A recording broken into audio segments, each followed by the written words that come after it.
What really happens when a woman stops chasing is not silence, it's a psychological rupture. And Carl Jung warned that this moment quietly destroys the emotional balance most men depend on without ever admitting it. At first, nothing dramatic happens. There's no argument, no final message, no explanation, and that absence feels harmless. But the male psyche is not built to process emotional emptiness. It is built to react to stimulation. When she withdraws, his nervous system doesn't register freedom. It registers loss of control because unconsciously he was using her attention as emotional grounding, a mirror that reflected his importance back to him. This is the first collapse Jung described, the identity fracture where he doesn't miss her presence. He misses the version of himself that existed through her responses, her reactions, her emotional availability. Then the second phase begins, and this is where confusion turns into obsession. His ego had quietly assumed continuity,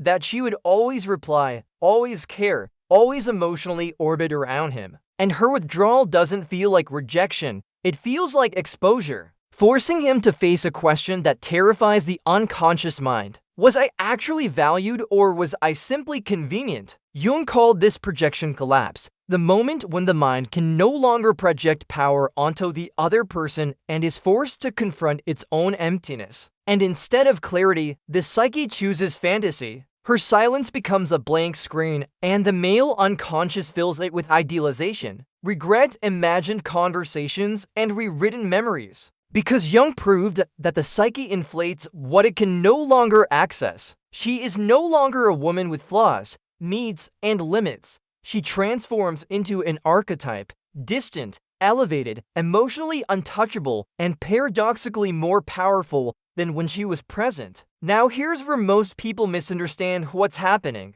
This is not about manipulation, and it's not about strategy. The male psyche interprets emotional detachment not as coldness, but as dominance, because attention is the deepest form of validation. And when it is withdrawn, the nervous system goes into repair mode, desperately trying to restore balance. This is why he suddenly replays moments he once ignored, rereads messages he once skimmed, and feels a pressure he cannot name because the void she exposed is louder than his pride. Jung referred to this stage as the confrontation with the shadow, where a man is forced to face the parts of himself he outsourced to a woman: his worth, his emotional regulation, his sense of being chosen. And most men fail this confrontation, not because they don't care, but because they were never taught to sit with emotional absence without trying to control it. This is the dark truth no one tells women. Her power does not peak when she explains herself, defends her feelings, or fights to be understood. It peaks the moment she emotionally disengages from needing a reaction. That detachment rewires the dynamic,